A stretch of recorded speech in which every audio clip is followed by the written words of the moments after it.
부동산 관련 대출과 투자 등을 더한 부동산 금융 위험 노출액이 최근 10년 동안 2,900조 원에 육박하는 것으로 나타났습니다. 금융당국은 최근 한국은행의 금리 인하로 가계대출이 더 자극받을 수 있다는 우려에 따라서 추가 규제를 검토하겠다는 방침입니다. 최두희 기자입니다. 부동산 담보대출 등 가계 여신과 프로젝트 파이낸싱 대출 등 기업 여신 등을 모두 포함하는 부동산 금융 위험 노출액이 상반기 기준으로 2,881조 9천억 원에 달했습니다. 지난 10년 사이 2배 가까이 증가한 건데 이 가운데 가계대출 비중이 전체의 절반에 육박했습니다. 이런 가운데 최근 한국은행은 3년 2개월 만에 기준금리를 인하하면서 돈을 푸는 완화기조로 돌아선 상황.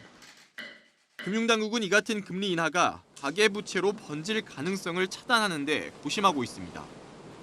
이에 따라 총부채 원리금 상환 비율, 이른바 DSR 산정 범위에서 빠져있던 전세대출, 정책대출을 DSR 규제 대상에 포함하는 방안을 검토하고 있습니다.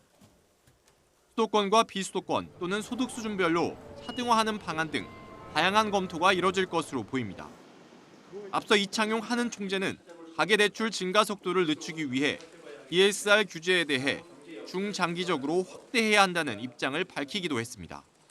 정책이 어떤 이유든지 자기 능력이 없는, 자기 소득이나 이런 능력이 없는 거에 비해서 돈을 빌려줘서 나중에 문제가 생기는 것은 바람직하지 않다는 면에서 저는 DSR 규제는 중장기적으로는 좀 확대돼야 된다고 생각하는.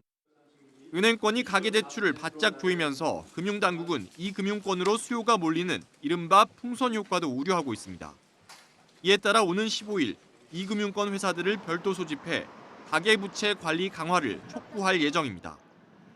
만약 이 금융권으로 대출 수요가 몰린다면 가계부채 속도 조절에 걸림돌이 될 수 있다는 우려가 일고 있는 만큼 금융당국은 가계부채 관리에 만전을 기하겠다는 방침입니다. YTN 최두희입니다.